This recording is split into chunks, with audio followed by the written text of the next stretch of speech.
partenariat. Ouais, très bien. Aude, on peut commencer? Oui, parfait. Go alors, on est en live.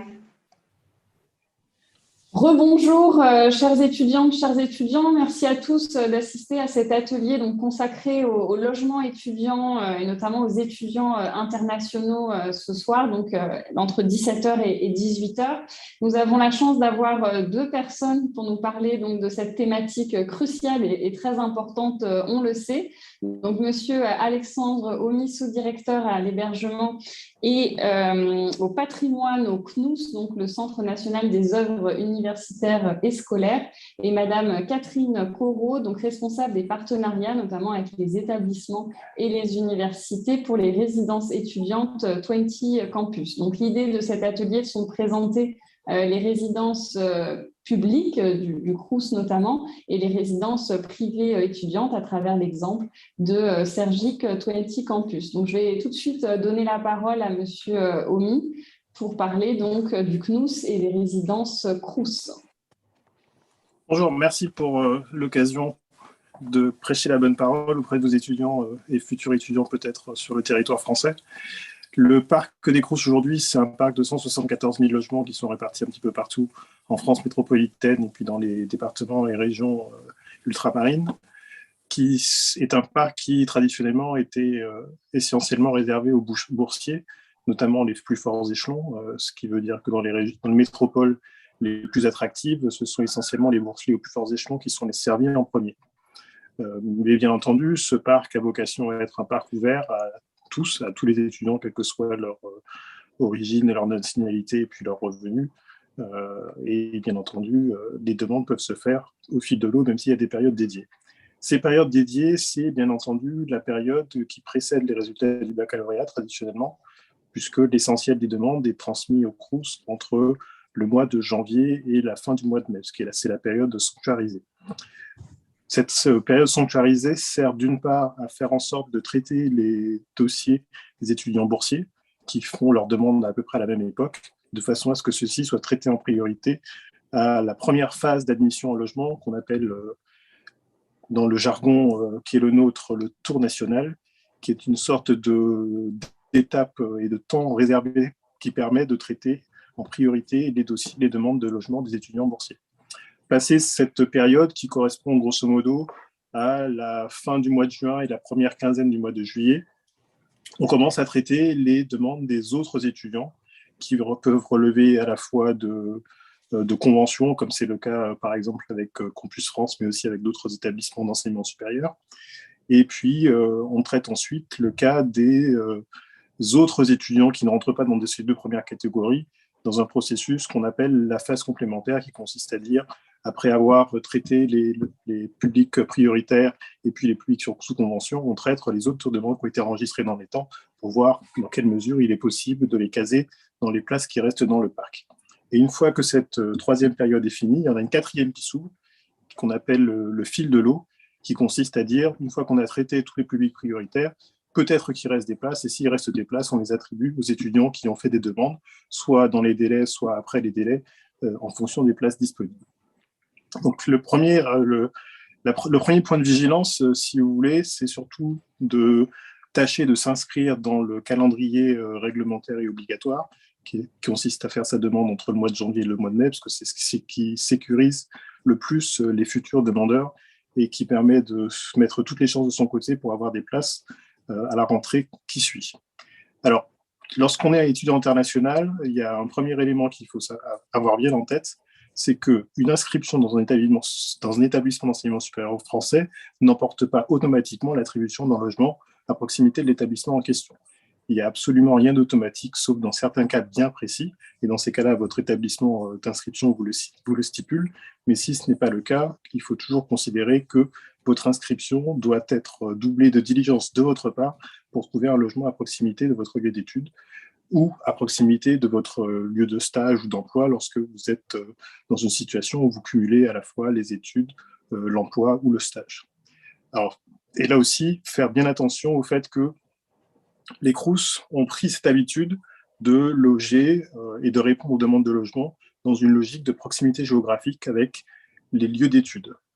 Lorsque vous avez une situation particulière qui justifie que vous soyez logé pas forcément à proximité du lieu dans lequel vous allez étudier, il faut bien faire attention à le spécifier parce que vous pouvez être dans un cas particulier où, par exemple, vous avez un lieu de stage duquel vous souhaitez être plus proche que votre lieu d'études pour des raisons de transport ou simplement de circulation, notamment le soir quand vous terminez. C'est le genre de choses auxquelles il faut prêter attention et qu'il faut signaler à tous les opérateurs auxquels vous demandez des solutions de logement. Ce parc Crous, il est composé de plusieurs typologies. Donc, on trouve un petit peu de tout, depuis la chambre avec les sanitaires qui sont partagés à plusieurs et les cuisines qui sont partagées à plusieurs ou studio tout confort. Alors, avec bien entendu une gamme de prix qui, elle aussi, est très étendue, puisque le panel des tarifs va de 150 € pour les moins chers à jusqu'à 450 € pour les plus confortables. Donc là aussi, lorsque vous faites vos demandes de logement, il faut bien faire attention à sélectionner à la fois la typologie tarifaire, la typologie de confort qui correspond à vos souhaits. Et bien entendu, qui dit logement dit budget, il faut avoir en tête, avant d'arriver sur le territoire, que 150 € quand vous avez la chance de pouvoir accéder aux offres les moins chères versus 450 €, c'est une dépense qui se cumule à d'autres. Alors, chez les Crous, vous avez de la chance puisque le tarif affiché est un tarif qui est tout compris. Donc, il n'y a pas de frais cachés, il n'y a pas de frais supplémentaires. Donc, tout est compris dedans. Mais les études, c'est aussi le transport, c'est aussi les courses, c'est les assurances qui sont obligatoires et que vous devez produire avant de prendre possession des lieux, etc. Il y a tout un tas de frais annexes auxquels il faut bien faire attention et avoir en tête et bien calculer pour faire votre budget de façon à ne pas vous retrouver dans la difficulté. On a coutume de dire que faire ses études en France, ça nécessite un budget minimum de 615 € par mois et par étudiant. Et c'est d'ailleurs un des éléments de justification qui vous est systématiquement demandé, puisque en tant qu'étudiant international, vous êtes censé pouvoir justifier à votre arrivée, et pour toute la durée de vos séjours d'études, de ce revenu minimum de 615 € par mois, sans quoi des opérateurs, des gestionnaires et même des Crous peuvent vous refuser le logement au motif du risque locatif qui est pris si vous n'avez pas les revenus supplémentaires pour faire face aux frais générés par vos études sur la durée de l'année. Donc, soyez bien vigilants à faire en sorte d'avoir des éléments justificatifs de ce type sur votre disposition quand vous arrivez sur le territoire, et même avant d'arriver sur le territoire, parce que ça peut faire partie des choses qui vous sont demandées, notamment par le Crous, mais aussi par d'autres gestionnaires avant votre départ de votre pays d'origine, pour vérifier que vous avez bien les revenus correspondants qui sont nécessaires pour assurer vos besoins pendant toute la durée de votre scolarité. Que vous dire d'autre ? La déception peut être aussi un rendez-vous. Mieux vaut le savoir. Le taux de réussite lorsque vous faites une demande de logement Crous est en général rarement supérieur à 50%, puisque sur une année normale, on reçoit à peu près 2,5 fois plus de demandes que d'offres disponibles. Donc, il y a beaucoup d'appelés, peu d'élus. Et c'est pour ça que la plupart des sites internet des Crous proposent des solutions alternatives chez des partenaires qui peuvent être d'autres gestionnaires de logements étudiants, qui peuvent être des associations, qui peuvent être des organismes qui proposent des offres équivalentes, pas forcément avec les mêmes tarifs, mais en tout cas équivalentes du point de vue des typologies. Donc, il ne faut pas hésiter à multiplier les demandes par tous les vecteurs possibles, alors que ce soit chez les autres gestionnaires directement ou ce soit sur des plateformes qui agrègent l'offre de logements étudiants sous toutes ses formes, de façon à avoir plusieurs options dans votre escarcelle pour le cas où la demande échoue chez le Crous qui est le plus proche de votre lieu d'études. D'autant qu'il faut bien avoir en tête que certaines métropoles, notamment les plus grandes, sont les plus demandées, et que donc les étudiants, alors d'une part, les étudiants boursiers sont bien mieux servis que tous les autres, ça c'est un fait, et que du coup, plus vous visez des régions qui sont attractives, comme on dit, plus les chances de trouver un logement facilement s'amenuisent, et a fortiori s'amenuisent si vous entamez les démarches tard dans l'année. Donc, raison de plus pour faire en sorte, lorsque vous visez des régions très demandées, comme peuvent l'être l'Île-de-France, la région Aquitaine, la région Rhône-Alpes, en particulier Lyon, et des zones comme ça, de faire les choses très très tôt et surtout de multiplier les options pour essayer de multiplier vos chances d'avoir une solution qui vous soit proposée avant le départ de votre pays d'origine. Tout se fait en ligne. Donc là aussi, il y a un site internet à connaître absolument, c'est le site étudiant.gouv.fr, qui est le site officiel du ministère de l'Enseignement supérieur qui recense toute l'information utile pour les futurs étudiants et pour les étudiants primo-entrants. Et pour le logement, la porte d'entrée, c'est trouverunlogement.lecrous.fr. Donc c'est aussi un lien que vous trouvez sur étudiant.gouv.fr, qui est la plateforme via laquelle se font toutes les demandes de logement pour les Crous, que ce soit pendant les phases que je vous ai décrites tout à l'heure, le tour national et les phases complémentaires, mais aussi pendant l'année, puisqu'il peut arriver que, pour des raisons de stage et autres, quelques logements se libèrent dans le cours de l'année. Donc c'est via cette plateforme que se font toutes les demandes et tous les échanges avec les Crous. L'idée étant que plus c'est dématérialisé, moins ça fait de documents envoyés par la poste, et donc moins de risques de perte, alors notamment lorsqu'on vient de loin. Et donc, l'idée maintenant, c'est que vous avez la possibilité de numériser toutes vos pièces pour pouvoir constituer vos dossiers et les faire instruire en ligne sans avoir envoyé quoi que ce soit par la poste. Et puis, par ailleurs, une fois que tout est fait, et si vous avez eu la chance d'être admis, les procédures, y compris pour le paiement des loyers, pour l'envoi des quittances et autres, sont aussi dématérialisées. Donc, tout peut se faire en ligne si vous êtes féru des outils numériques. Et bien entendu, pour ceux qui ne le sont pas, on peut toujours avoir recours aux bonnes vieilles méthodes, mais qui sont beaucoup moins rapides et beaucoup moins sécurisées, vous l'imaginez. Voilà, pour un dernier point peut-être dans les points de vigilance à avoir, quand vous faites un dossier, avant d'appuyer sur le bouton pour dire « ça y est, j'envoie ma demande », vérifiez que vous n'avez rien oublié. La principale source de réponse tardive, voire de pas de réponse du tout, c'est les dossiers qui sont incomplets. Donc il y a un certain nombre de pièces qui sont obligatoires avant d'obtenir une réponse et a fortiori avant de récupérer les clés de logement. Il y a bien entendu les questions d'assurance, il y a les questions de garantie locative, il y a les questions de justification des revenus. Ce sont des pièces essentielles qui sont toujours listées dans le dossier qu'on vous demande de renvoyer. Donc la première chose à faire et la plus importante, quand vous faites une demande et ensuite quand vous devez récupérer les clés, c'est de vous assurer que vous avez bien fourni tous les documents qui vous sont demandés, parce que vu la masse des demandes, les Crous n'ont pas forcément toujours le temps de vous relancer pour vous rappeler que vous avez des pièces manquantes qui sont à transmettre. Et dans ces cas-là, votre demande passe en bas de la pile et vous vous retrouvez finalement à pâtir du fait que les documents demandés n'ont pas été transmis. Donc c'est important de vérifier que vous les envoyez en temps et en heure pour que votre dossier soit instruit dans les meilleures conditions possibles. Je ne vais pas être plus long, j'en ai déjà dit beaucoup trop. Merci beaucoup. Je propose qu'on enchaîne avec Madame Corot et puis on prendra les questions à l'issue des deux présentations. Merci beaucoup. Alors oui, bonjour. Merci aussi tout d'abord pour cette invitation. Donc, je suis Catherine Corot, responsable des partenariats pour la marque étudiante 20 Campus, qui fait partie du groupe Sergic, qui est un groupe issu du nord de la France, un groupe familial donc depuis plus de 50 ans. Donc aujourd'hui, 20 Campus, c'est un parc d'une quarantaine de résidences étudiantes qui sont réparties sur toute la France, dont une quinzaine de résidences sur l'Île-de-France. Vous avez à peu près entre 5 et 10 nouvelles résidences qui sont ouvertes par an. Donc là, sur l'année prochaine, on a encore 5-6 nouvelles résidences qui arrivent, dont une sur Paris et ensuite sur différentes villes de France. Donc, les résidences 20 Campus sont ouvertes à tous les étudiants. Il n'y a pas de critères de sélection par rapport aux revenus. Donc, vous faites votre réservation donc, directement en ligne.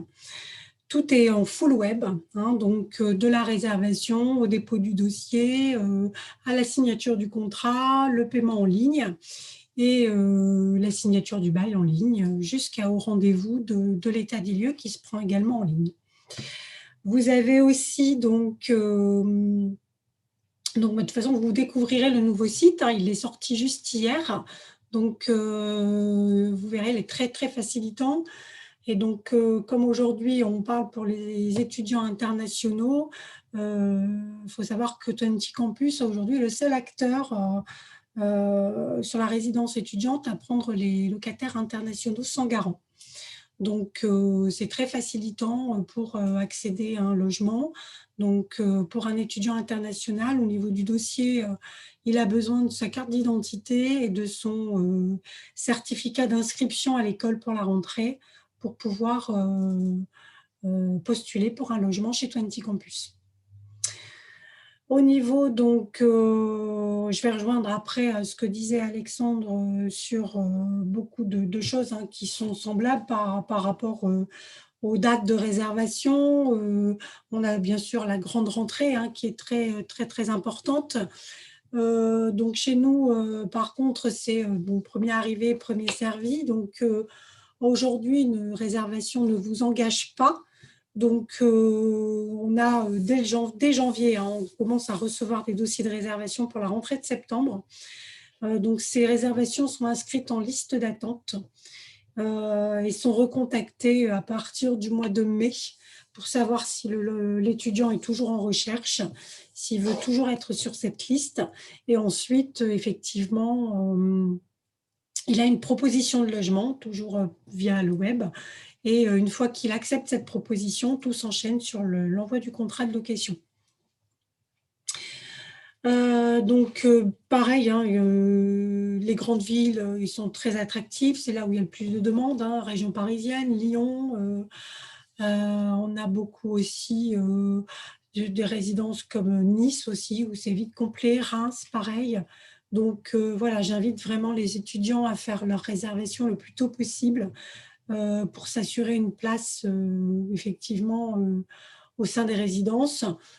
Sur le site, ils ont la possibilité de sélectionner les résidences qui sont le plus proches de leur école. Donc, c'est très interactif et ça leur permet aussi de vérifier le temps de trajet.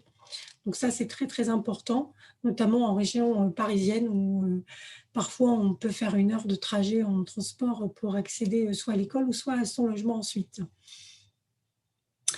Donc, on a 2 rentrées. On a la rentrée, la grande rentrée, donc où il faut savoir que la plupart de nos contrats de location sur la grande rentrée commencent fin juillet, pour une prise à bail fin juillet, sauf sur les nouvelles résidences qui sortent, où effectivement, là, on est sur des prises à bail de fin août, début septembre, suivant la livraison de la résidence.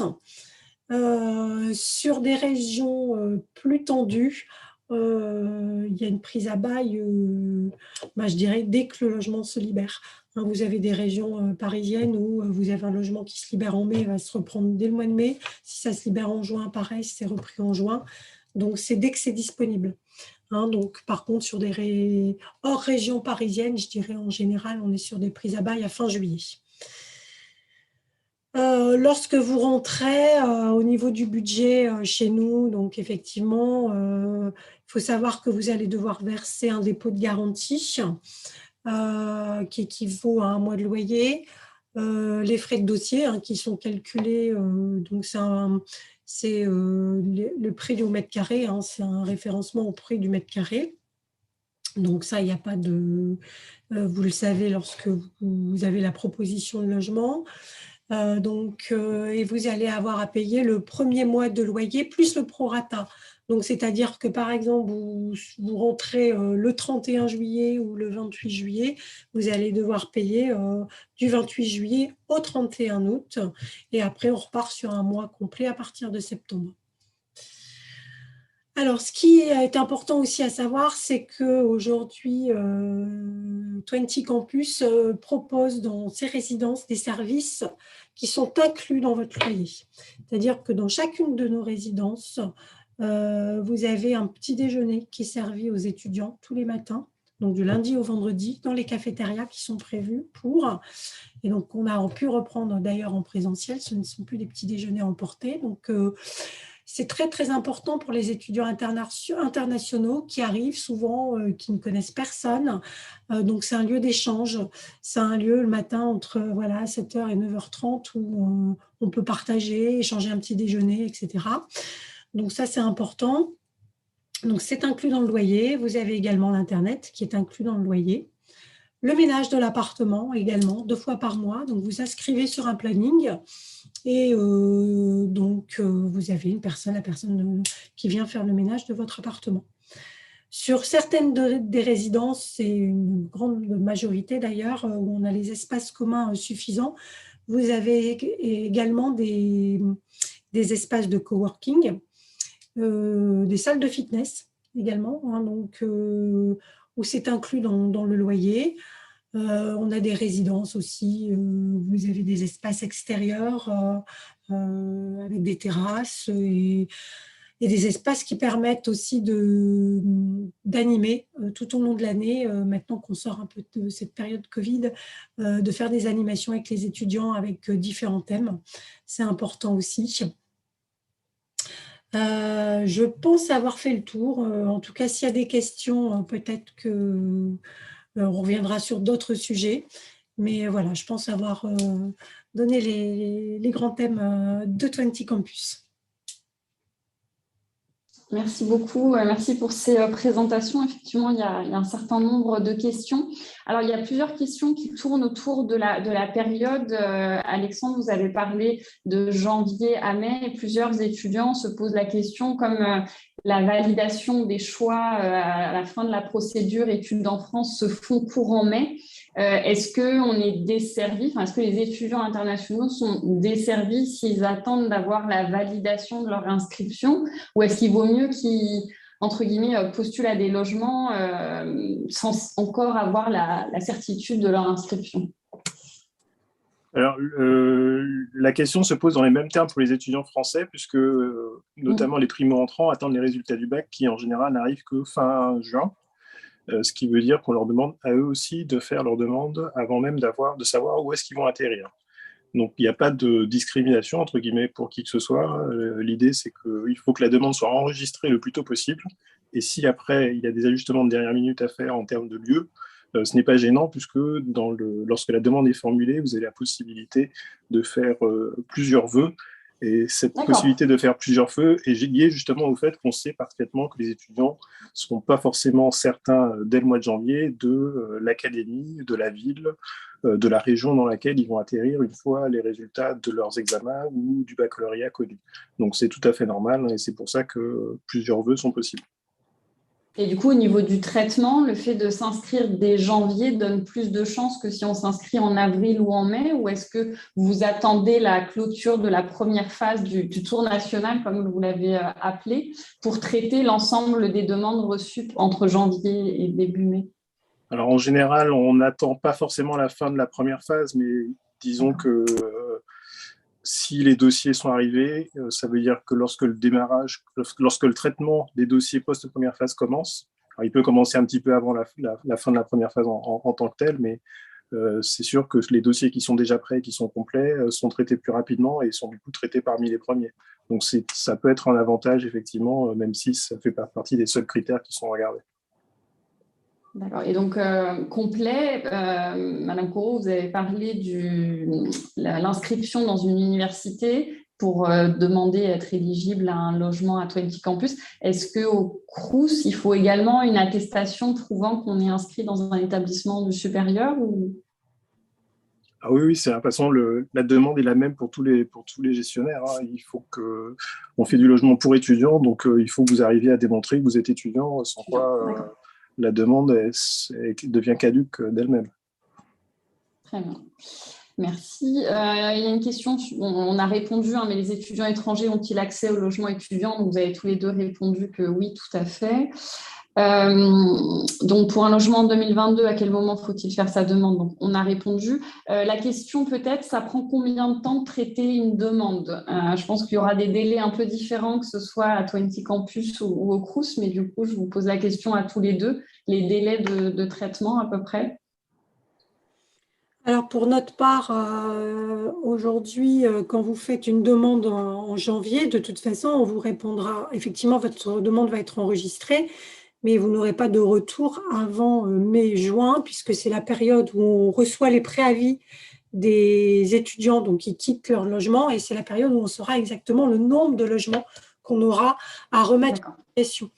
Donc, voilà, en général, tout se fait entre juin et fin juillet pour tous ceux qui ont fait leur demande au niveau du logement. Donc, je dirais que voilà, on fait un rappel par rapport aux demandes qui datent, qui ont été réservées avant, vers début juin, pour savoir s'ils sont toujours à la recherche de leur logement, hein, par rapport à leur réservation. Et à partir de là, on commence l'envoi des contrats. Donc, de toute façon, ils sont toujours, sauf si l'étudiant nous écrit et nous dit, bah, écoutez, vous pouvez effacer notre dossier. Nous, ils sont tout le temps enregistrés et on va automatiquement leur faire des relances régulières pour savoir s'ils sont toujours en recherche. Et donc, tant qu'ils sont en recherche, ils restent inscrits et automatiquement, et à un moment donné, ils auront une proposition de logement. Donc, soit ils la refusent, soit effectivement, ils prennent le logement qu'on leur propose. Merci. Alors, pas de meilleure réponse, hein. On fonctionne à peu près de la même façon, à cette différence près qu'à partir du mois d'août, on supprime à peu près tous les 15 jours les demandes qui ont été, pour lesquelles on n'a pas pu répondre favorablement. Pour ne pas justement avoir en stock des demandes qui pourraient être devenues obsolètes. Et comme nous, on a fait le constat qu'en général, elles sont devenues obsolètes assez rapidement. À partir du mois d'août, il faut renouveler la demande à peu près tous les 15 jours. On peut renouveler. Si la demande a été supprimée, ça n'empêche pas l'étudiant de renouveler une demande. À partir du moment où elle n'a pas été refusée de façon explicite de façon motivée, elle peut être renouvelée. Par contre, si la demande a été de façon motivée refusée, ça ne sert à rien de la renouveler, elle sera de toute façon toujours refusée. Très bien. Merci beaucoup. Alors, donc les boursiers, oui, sont prioritaires. On l'a vu dans le cadre des résidences Crous. Quelle est la meilleure façon pour trouver un logement, sachant que je peux obtenir de l'aide de la part de la CAF? L'étudiant est français mais vit en Algérie. Donc, s'il peut avoir la CAF, ça veut dire qu'il est boursier, non? Non, pas automatiquement. Non, pas forcément. Non, pas forcément. D'accord. Donc, quelle est la meilleure façon? Alors, la question, je vous la lis telle qu'elle, mais quelle est la meilleure façon pour trouver un logement, sachant que je peux obtenir de l'aide de la CAF? Comment faire la demande de bourse? Je suis français et je vis en Algérie. Tout est dématérialisé de toute façon. Donc, oui, de toute façon, les étudiants français font les démarches de tous de la même façon, quel que soit l'endroit dans le monde où ils vivent. Et donc, il n'y a pas de spécificité. Il faut le faire dans les délais que j'ai indiqués. C'est-à-dire que la campagne de bourse est ouverte à partir du 15 janvier. Donc, il faut se mettre en ligne et remplir le dossier comme tout le monde. Et la CAF ne joue pas de rôle particulier dans ce cas-là, puisque de toute façon, sauf pour les très très jeunes, c'est-à-dire les gens qui ont moins de 20 ans, où effectivement il y a une question parce qu'il faut qu'ils arbitrent entre les aides au logement et puis les allocations familiales. Mais sinon, dans le cas général, ça ne joue absolument pas et il faut juste faire les choses dans les délais, c'est-à-dire entre le 15 janvier et le 30 mai, sans autre formalité. D'accord, merci. Alors, vous avez parlé des 615 €. Donc, il y a une question, est-ce que le relevé de 7 500 € est suffisant pour justifier nos ressources? Donc, effectivement, c'est une demande à la fois des consulats généraux pour faire une demande de visa étudiant, mais également du Crous pour montrer qu'on est capable de payer son loyer. Donc, 615 x 12, ça fait à peu près 7 500 €. Donc, je pense que je peux répondre à la question. Je précise que cette obligation, comme elle doit couvrir l'intégralité de la durée des études, un relevé simple ne suffit pas. Il faut idéalement que ce soit un relevé qui stipule qu'il s'agit bien d'une somme bloquée, qui n'est débloquable que mois le mois en fonction de l'utilisation des ressources en question. Les banques savent ce que c'est. Hein. Vous leur dites, alors les banques françaises en l'occurrence, hein, quand vous préparez votre arrivée, vous leur dites pour faire face au financement de mes études, j'ai besoin que la somme suivante soit bloquée sur un compte qui soit débloqué au mois le mois. Ils savent très bien faire et c'est ce document-là qu'il faut. Donc un papier simple qui dira j'ai 7500 € de côté ne suffira pas. Il faut bien que ça stipule que c'est un compte bloqué destiné au financement des études et qui n'est débloqué qu'au fur et à mesure. On nous a posé une question justement, est-ce qu'on peut ouvrir un compte bancaire en France depuis l'Algérie? Vous avez cette information? Alors, depuis l'Algérie, je ne pense pas que ça pose souci. Ce n'est pas les échos. Je sais qu'il y a des pays où c'est très difficile, mais je ne pense pas que ça pose souci. Bon, à voir quand même, à vérifier. Parce que souvent, il faut un justificatif de domicile pour ouvrir un compte en France, tout à fait. Ouais. Et donc, c'est vrai que moi, quand je vois la question, intuitivement, je me dis que en général, l'étudiant ouvre son compte une fois qu'il est sur le territoire français. Hein. Oui, c'est ça, mais la question, c'est avant. Donc, avant, ça me paraît compliqué.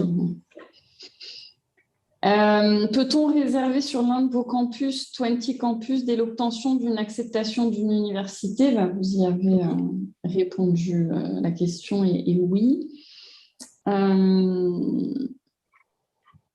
Ah oui, une question. Je dirais même qu'il ne faut pas attendre l'obtention d'une université où ça peut arriver parfois un peu tard. Hein. Aujourd'hui, il n'y a pas d'engagement financier de la part de l'étudiant de réserver un logement sur le site 20 Campus. Donc, si l'étudiant sait déjà dans quelle université il veut aller, rien ne l'empêche de faire sa réservation. Bon, après, s'il n'est pas pris dans l'université, ben, c'est tout, on annulera son dossier. Aujourd'hui, c'est l'équivalent d'un peu d'une pré-réservation qui n'est pas trop engageante. Donc, par exemple, dans le cas de la procédure études en France, on peut aller jusqu'à 7 formations. On peut se dire que ça concerne peut-être 2-3 villes différentes. On peut essayer de faire des pré-réservations sur Tout à fait. D'accord. Est-ce que lorsqu'on est inscrit dans un institut privé, on peut demander un logement en Crous? On peut. C'est pas bloquant. Hein. Tout est possible de ce point de vue-là. D'accord. Du coup, je crois qu'on a répondu à peu près à l'ensemble des questions, en tout cas qui concernaient la partie logement, parce qu'il y a d'autres questions qui étaient un peu plus larges. Donc, je vais peut-être parler aussi, on n'a pas parlé, puisqu'on parle des étudiants internationaux, c'est des visas. Parce qu'il arrive qu'on ait des étudiants qui ont réservé, qui sont soit en procédure de signature, soit ont déjà signé leur contrat. Donc, la politique chez 20 Campus, c'est de se dire, bon, si le bail n'a pas commencé, bien prévenu en amont qu'il n'a pas eu d'obtention de visa, on rembourse la majorité des sommes.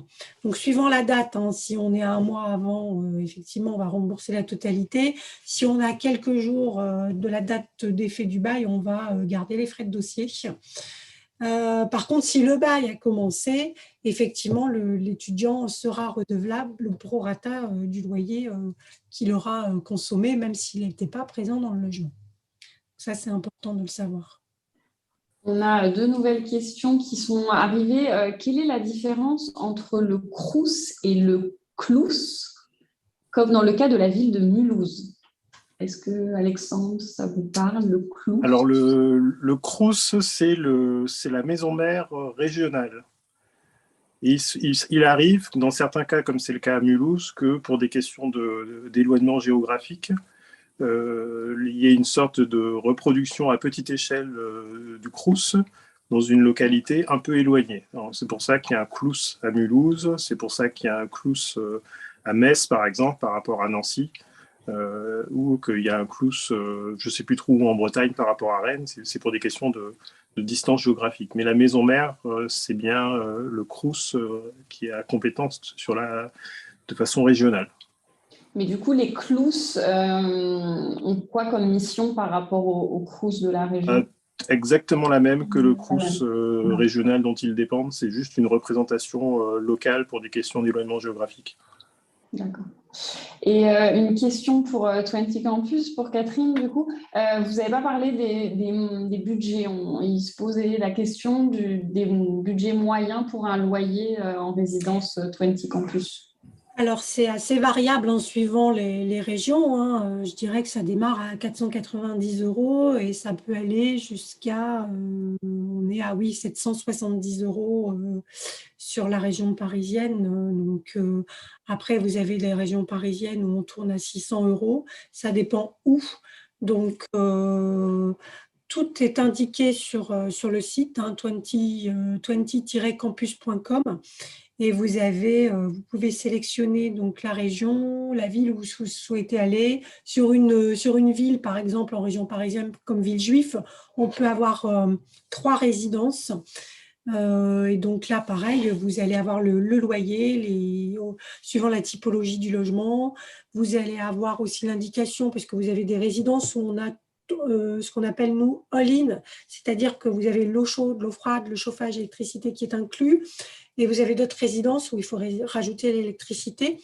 Donc ça aussi, regardez bien. Voilà, c'est spécifié. Et quand vous réservez, regardez aussi parce que en all-in, vous savez que votre budget il est bouclé pour le mois. Vous n'aurez pas de surprise si vous devez rajouter de l'électricité, etc. Donc, voilà, c'est des points qu'il faut regarder quand vous cherchez un logement. Deux nouvelles questions. Les résidences 20 Campus se trouvent-elles à proximité des universités? J'imagine que ça dépend des résidences. Alors, ça dépend des résidences, mais en grande partie, on fait en sorte que les résidences soient situées donc, au plus proche des campus, hein, donc que ce soit des universités ou des écoles, ou en tout cas à proximité immédiate d'un transport qui permet donc d'accéder au campus, hein. C'est surtout sur la région parisienne, hein. Je dirais que sur les autres villes, on est, je dirais, plus proche des campus. En région parisienne, on est au plus proche des transports. Une dernière question peut-être pour Alexandre. Du coup, combien de vœux peut-on faire lors d'une demande de logement CROUS? 3. 3. D'accord. 3 vœux. OK. Eh bien, je crois qu'on va conclure sur ces dernières questions. Encore un grand merci pour votre participation. Je pense que vous avez bien éclairé les étudiants qui sont intéressés pour étudier en France. Et puis, je vous souhaite une excellente fin de journée. Merci beaucoup, Merci à vous. Aude. Merci, à bientôt. Au revoir. Au revoir.